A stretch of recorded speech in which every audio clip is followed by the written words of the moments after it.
H-1B visa, जो मुख्य रूप से अमेरिकी कंपनियों को विदेशी कुशल कर्मचारियों को नौकरी देने के लिए मिलता है, एक बार फिर से चर्चा में है।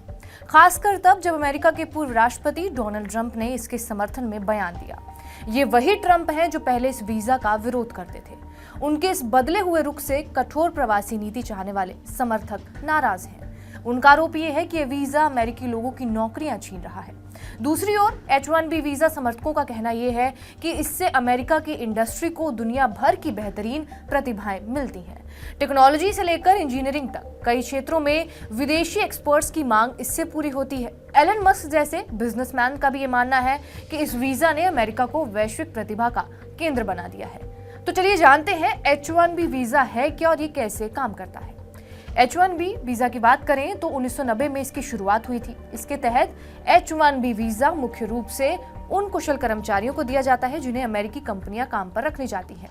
शुरुआत में इसे 3 साल के लिए जारी किया जाता है, हालांकि इसकी अवधि 6 साल तक बढ़ाई जा सकती है। आपको ये भी बता दें कि साल 2004 से हर साल सिर्फ 85,000 H-1B वीजा जारी करने की सीमा तय कर दी गई है। इनमें से 20,000 वीजा उन विदेशी छात्रों के लिए आरक्षित हैं जिनके पास अमेरिकी यूनिवर्सिटी से मास्टर डिग्री या फिर इससे ऊंची डिग्री है। हालांकि ये सीमा विश्वविद्यालयों, थिंक टैंक और गैर लाभकारी रिसर्च संस्थानों पर लागू नहीं होती। H-1B वीजा के लिए आवेदन करना तभी संभव है जब किसी अमेरिकी कंपनी या फिर संस्थान से नौकरी का प्रस्ताव आपके पास हो। मौजूदा कर्मचारियों के वीजा की अवधि बढ़ाने का अधिकार अमेरिकी सरकार के पास ही होता है। अब सवाल ये उठता है कि H-1B वीजा आवेदन करने वाले लोग किस क्षेत्र में काम करते हैं।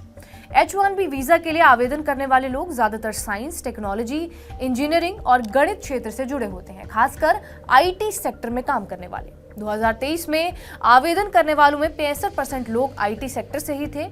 इसके बाद आर्किटेक्चर और इंजीनियरिंग क्षेत्रों के लोग आते थे, जिनके आवेदन तो मंजूर हुए और उनमें से 10% लोग इन क्षेत्रों से थे। 2024 में अमेज़न ने सबसे ज्यादा H-1B वीजा धारकों को नौकरियां दी, कुल 13,000 भर्तियों के साथ। लिस्ट वाइज अगर देखा जाए तो गूगल, मेटा और एप्पल चौथे, छठे और 8वें स्थान पर रहे। एलन मस्क की टेस्ला ने 1700 से ज्यादा H-1B धारकों को नियुक्त किया। 2024 में कैलिफोर्निया और टेक्सास ने सबसे ज्यादा H-1B वीजा धारकों को आकर्षित किया। इसके आंकड़ों की बात करें तो अक्टूबर 2022 से सितंबर 2023 के बीच 3,86,000 H-1B वीजा आवेदन मंजूर हुए, जिनमें से 1,19,000 नए वीजा थे और 2,67,000 वीजा की अवधि बढ़ाई गई थी। हालांकि 2023 में 2022 के मुकाबले कम वीजा जारी किए गए। 2022 में 4,74,000 वीजा आवेदन को मंजूरी दी गई थी। इस मुद्दे पर अलग अलग सरकार की नीति की बात की जाए तो डोनाल्ड ट्रंप के पहले कार्यकाल में H-1B वीजा के लिए रिजेक्शन रेट ऐतिहासिक रूप से सबसे ऊंचे स्तर पर पहुंच चुका था। 2018 तक ये 24% तक पहुंच गया था। इससे पहले H-1B वीजा की संख्या में कमी करने की कोशिश की जा रही थी। 2017 में ट्रंप प्रशासन ने इस वीजा योजना की कड़ी निगरानी के लिए एक कार्यकारी आदेश जारी किया था, जिसमें इस स्कीम से जुड़े धोखाधड़ी के मामलों पर कड़ी कार्रवाई करने की बात की गई थी। ओबामा प्रशासन के दौरान रिजेक्शन रेट 5 से 8% के बीच था, जबकि बाइडेन प्रशासन की बात की जाए तो ये दर घटकर 2 से 4% रह गई। हालांकि बाइडेन प्रशासन के तहत भी H-1B वीजा की मंजूरी की संख्या ट्रंप के कार्यकाल में जितनी थी उतनी ही रही। ट्रंप के द्वारा वीजा की संख्या घटाने के आदेश के बाद 2018 से लेकर 2020 के बीच लगभग 11 लाख आवेदनों को मंजूरी दी गई, जिनमें से 3,43,000 लोग पहली बार आवेदन कर रहे थे। वहीं बाइडेन प्रशासन में 2021 से 23 की बात की जाए तो 12 लाख आवेदन स्वीकृत हुए, जिनमें से 3,75,000 नए थे। हालांकि ज्यादातर जितने वीजा जारी होते हैं, आवेदकों की संख्या उनसे कहीं ज्यादा होती है। जब ये अंतर बहुत बड़ा होता है तो USCIS लॉटरी प्रणाली के जरिए वीजा के लिए चयन करता है। इस प्रक्रिया पर आलोचकों का कहना यह है कि ये पारदर्शिता की कमी का संकेत है।